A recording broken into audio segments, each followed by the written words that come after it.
নমস্কার বন্ধুরা, আমি আজকে মটরের ডালের বড়ার ডালনা করব আর কি। এই মটরের ডালের ডালনা করতে গেলে, বড়ার ডালনা করতে গেলে এই মটরের ডালটা আমি ব্লেন্ডারে ব্লেন্ড করে নিয়েছি। এখানে আদা আর কাঁচা লঙ্কা দিয়ে মটরের ডালটা পেস্ট করে নিয়েছি, ব্লেন্ডারে ব্লেন্ড করে নিয়েছি। এখন এইটা মেখে নেব। এর আমি পরিমাণ মতন লবণ দিয়ে দেবো, এর ভিতর। তারপরে এখানে আমি হলুদ দিয়ে দেবো, পরিমাণ মতন হলুদ দিয়ে দেবো। আমি একটু চিনি দিয়ে দেবো, একটু নিরামিষ তরকারিতে চিনি দিলে একটু ভালো লাগে। আমি কয়টা মৌরি দিয়ে দেবো এর ভিতর, আর আমি কয়টা কাঁচা লঙ্কা দিয়ে দেবো। দিয়ে এটা আমি এখন এটা ভালো করে মিক্সড করে দেবো।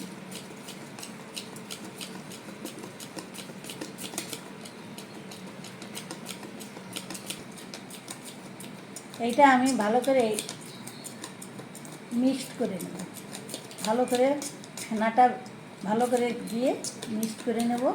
তাহলে বড়াটা ভাজলে বড়াটা নরম হবে এবং ঝোলের ভিতর গেলে ভালো ফুলেও উঠবে, তেলের ভিতর গেলে ঝোলের ভিতর গেলেও ভালো নরম হবে। তাই আমি এইভাবে নরম করে মিক্সড করে নেব। এইবার আমি এই বড়াটা সম্পূর্ণ তেলে ভেজে নেব। আমি কড়াইতে তেল দিয়ে দিলাম, বড়াটা ভাজার জন্য একটু বেশি করে তেল দিয়ে দিলাম। এইবার আমি এটা এক এক করে দিয়ে দেব।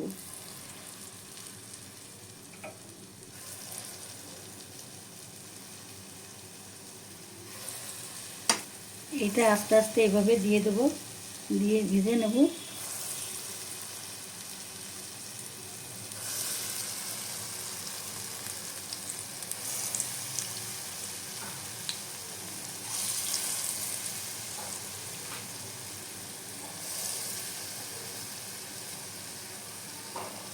নিরামিষ দিনে এটা খেতে ভালো লাগে। এটা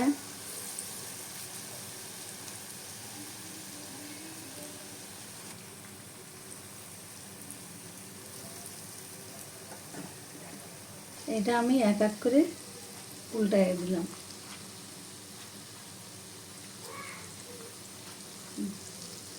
এইভাবে সব উল্টায় দিয়ে আমি ভেজে নেব।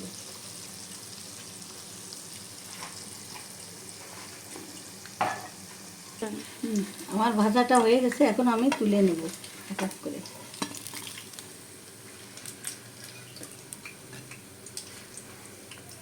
আবার আমি পুনরায় আগের মতন এক এক করে দিয়ে ভেজে নেব।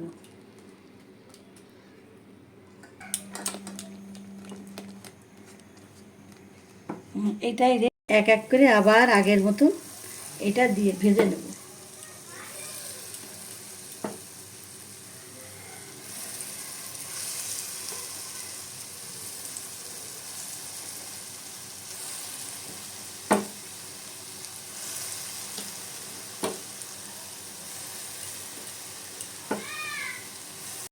একে একে আমি সব ভেজে নিলাম।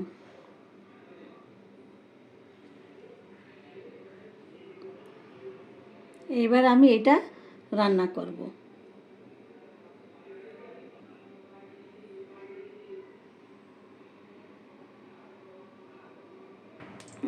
আর একটু তেল দিয়ে দেবো, দিয়ে আমি আলুটা ভেজে নেব। আমি এবার আলুটা ভেজে নেব।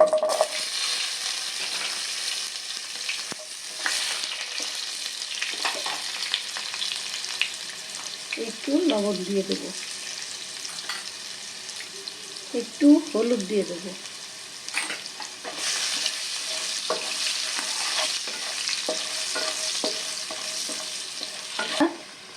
আলুটা আমার ভাজা হয়ে গেছে, এখন আমি তুলে নেব। আলুটা আমি এখন সব এক এক করে তুলে নেব।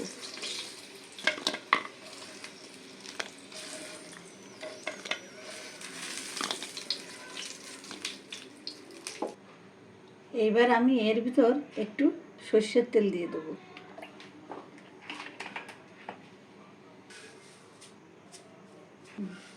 কয়টা কালো জিরে দিয়ে দেবো, কয়টা সাদা জিরে দিয়ে দিলাম, এই শুকনো লঙ্কা আর একটা তেজপাতা দিয়ে দিলাম।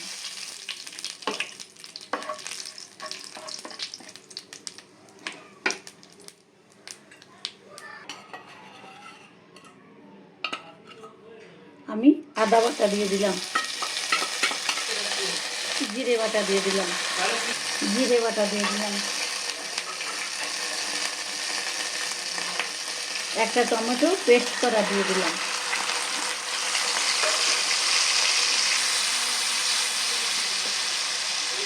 একটু শুকনো লঙ্কার গুঁড়ো দিয়ে দিলাম,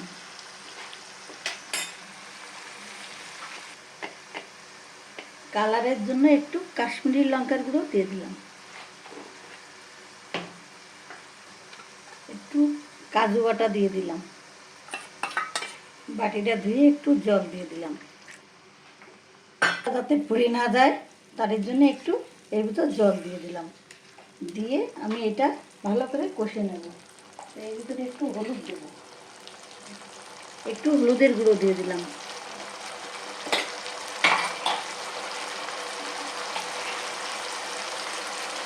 আর নিরামিষ তরকারি যেহেতু একটু মিষ্টি দিতে হয়, একটু চিনি দিয়ে দিলাম, দিলে স্বাদটা ভালো হয়।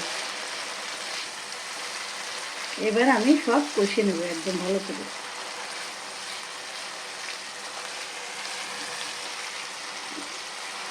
মশলাটা ভালো করে কষে নেব। মশলাটা তেল ছেড়ে দিয়েছে, আমার মশলাটা কষানো হয়ে গেছে। এখন মশলাটা সম্পূর্ণ কষানো হয়ে গেছে, আমি এখন প্রায় তেল ছেড়ে দিতে, এখন আমি এর ভিতর জল দিয়ে দেবো।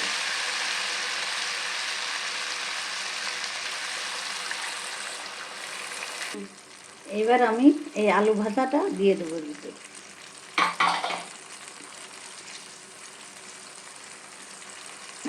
এবার আমি ঢাকনাটা ঢেকে দেবো।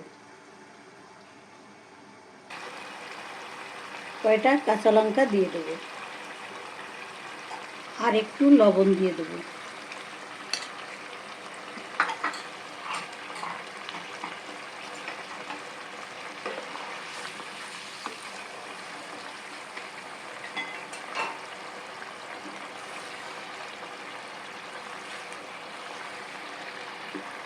এইবার আমি এই বড়িগুলো এর ভিতর বড়াগুলো সব দিয়ে দেবো।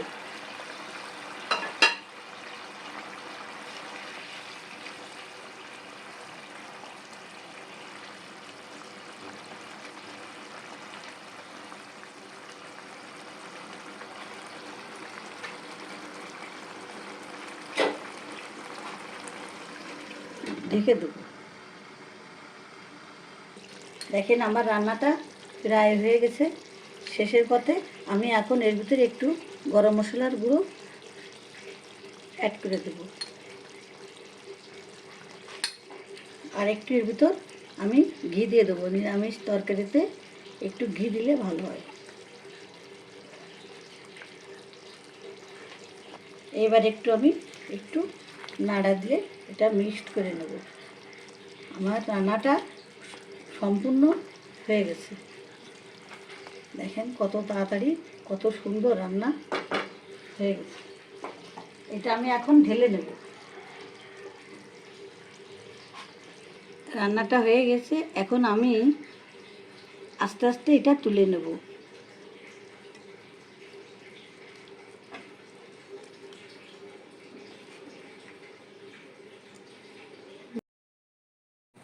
দেখেন বন্ধুরা, আমার রান্নাটা হয়ে গেছে, আমি ঢেলে নিয়ে আসলাম। কত সুন্দর হয়েছে, কত তাড়াতাড়ি রান্নাটা করে নিলাম। তোমরা এভাবে বাড়িতে করে খেয়ে দেখো। এই রান্নার রেসিপিটা তোমরা দেখেই করে খেয়ে দেখো একবার, একটু অন্তত ভালো লাগবে। যদি ভালো লাগে কমেন্টস করে আমাকে জানাবে।